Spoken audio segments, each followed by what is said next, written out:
భారత రాజ్యాంగం ఒక్కరే రాశారా? లేదా దాని వెనుక ఒక గొప్ప జట్టు ఉందా? ఇప్పుడే అసలు నిజం తెలుసుకుందాం. భారత రాజ్యాంగాన్ని రూపొందించడానికి ఒక ప్రత్యేక డ్రాఫ్టింగ్ కమిటీ ఏర్పాటు చేయబడింది.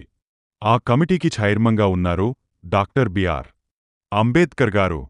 ఈ కమిటీలో ఉన్న ముఖ్య సభ్యులు అల్లాడి కృష్ణస్వామి అయ్యర్, ప్రఖ్యాత న్యాయవాది, మద్రాస్ హైకోర్టు అడ్వకేట్, కె.ఎం. మున్షీ, రచయిత, స్వాతంత్ర్య సమరయోధుడు, న్యాయవాది ఎన్.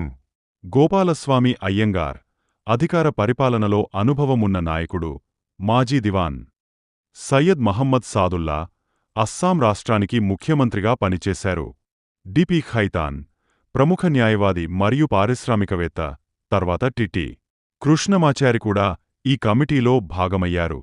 ఇవాళ మనం అనుభవిస్తున్న హక్కులు, స్వేచ్ఛలు, సమానత్వం ఇవి అన్నీ ఈ కమిటీ చేసిన కృషి ఫలితమే.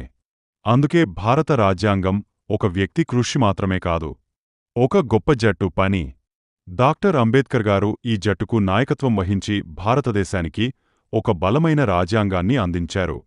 అందుకే ఆయనను రాజ్యాంగ నిర్మాతగా గౌరవిస్తారు. ఈ వీడియో మీకు నచ్చితే లైక్ చేయండి.